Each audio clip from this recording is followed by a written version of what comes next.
It's 11:47 p.m. You're lying in bed, phone in your hand, thumb moving on its own.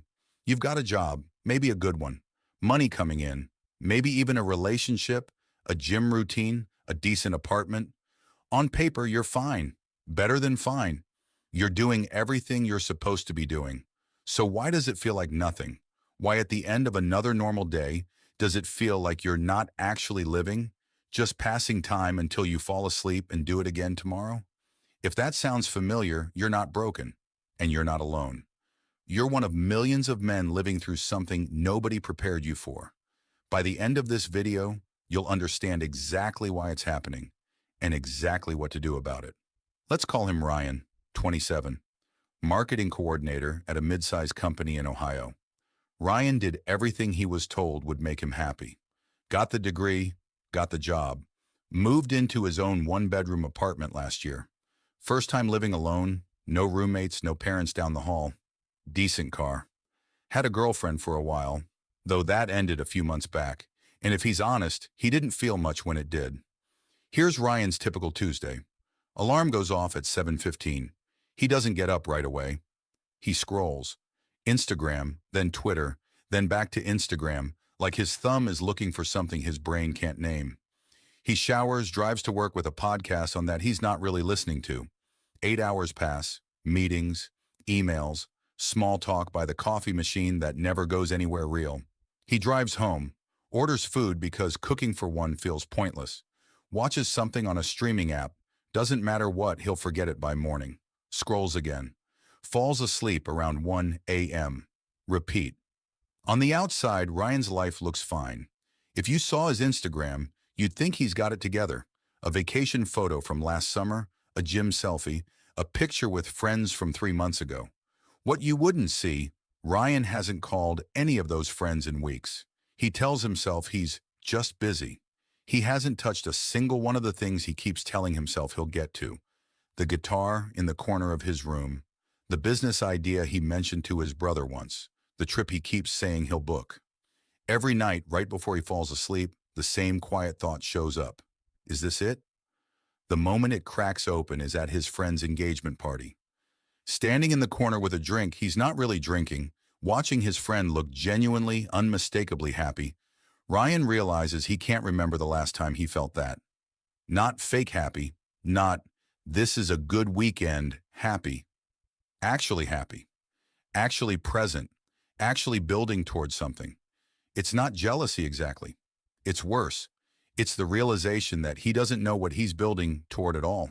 He's just going, and nobody around him is asking the question out loud, so he never has either.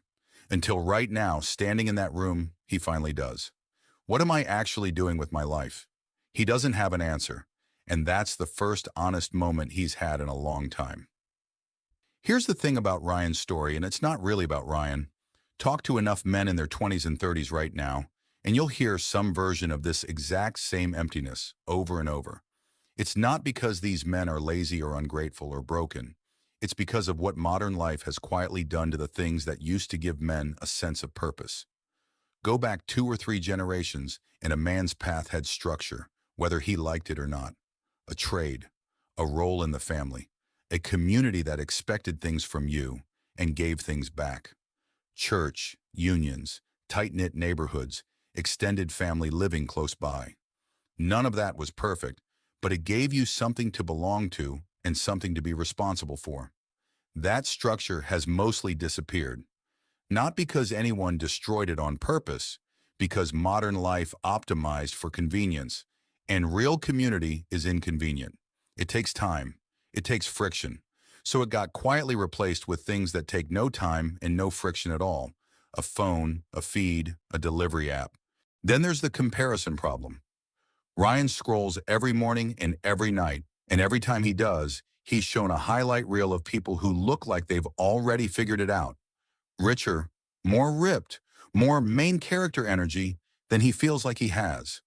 Social media didn't invent insecurity, but it industrialized it. You're not comparing yourself to the guy down the street anymore. You're comparing yourself to a curated slice of millions of people all day, every day. That's not a fair fight, And it leaves men feeling permanently behind in a race nobody explained the rules of. And then there's the achievement trap. Most men are taught, directly or indirectly, to chase specific markers. Good job, good body, good bank account, maybe a relationship. As if hitting those markers is the same thing as having purpose. It isn't. Achievement answers, what did I get? Purpose answers, what is this for? You can hit every marker on the list like Ryan basically has and still feel completely hollow because nobody ever helped you answer the second question. Nobody sat Ryan down and said, okay, you've got the job and the apartment. Now what's it actually for? What are you building? Who are you responsible for? What do you stand for when nobody's watching? Those questions got skipped. So when the achievements show up and the emptiness is still there, it's disorienting because you did everything right and it still didn't work. Add it up. The disappearance of real community, constant comparison, and achievement without purpose. And you get exactly what Ryan is feeling. Not necessarily depression, not a crisis you can point to. Just emptiness. Quiet, low grade, and easy to ignore. Which is exactly what makes it dangerous. Because if you never name it, you never fix it. You just keep scrolling until you're 40. So what actually interrupts this? Not a mindset shift, not a quote you screenshot and forget. 3 specific moves, small but real, that start pulling you out of autopilot this week.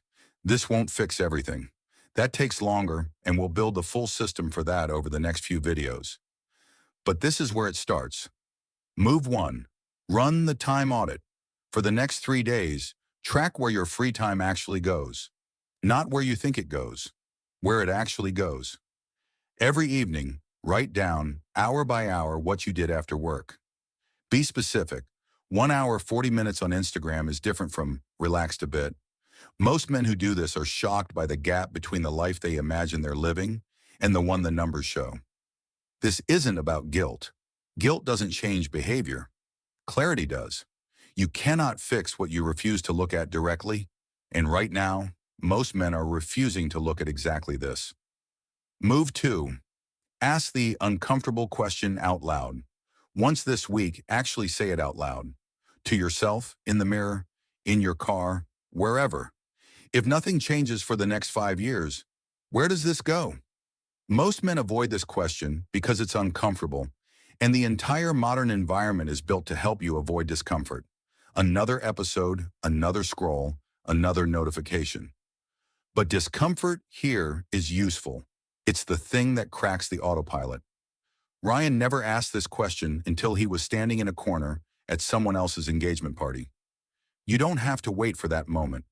You can ask it tonight on purpose before life forces it on you. Move 3, pick one real responsibility. Purpose doesn't show up because you thought about it more. It shows up because you took on something real, a responsibility no one is forcing on you. This week, do one of 2 things. Either message one friend and make an actual plan to see them in person, not we should hang out sometime, an actual date and time, or pick one specific discipline and commit to it for 7 straight days without breaking the streak. The gym, an old hobby you dropped, an instrument, a skill you've been meaning to start. Small but real. And yours, not something your job assigned you or your feed suggested to you. Here's why this works. Emptiness grows in the gap between who you're capable of being and how you're actually spending your hours. The time audit shows you the gap. The uncomfortable question makes the gap impossible to keep ignoring. And the one real responsibility starts closing it. Not in theory and practice this week with something you can point to and say, I did that. None of this is about becoming a different person overnight. Ryan is still Ryan after doing these 3 things. He's still got the same job, the same apartment. What's different is that he's no longer just going. He's building something, even if it's small, even if it's just one phone call and 1 week of showing up for himself. That's the difference between emptiness and direction. Not the size of the action, but whether you're finally the one choosing it. Ryan's story isn't unusual. That's exactly the point. If you saw pieces of yourself in it, that's not a coincidence. It's the most common experience among men right now, and almost nobody's talking about it honestly. Not with fake hype, not with Just grind harder. Just honestly. You don't need a complete life overhaul this week. You need one move. Pick just one of the three: the time audit, the uncomfortable question, or the one real responsibility, and actually do it in the next 24 hours. Not this month, this week. The men who turn this around aren't the ones who found some secret mindset. They're the ones who did one uncomfortable thing before they had permission to feel ready. If any part of this hit home, comment "I'm rebuilding" below. This is the first video in a series on finding real purpose and direction as a man, not the fake kind, the kind that actually holds up. Subscribe if you want to build this with us over the next 30 days.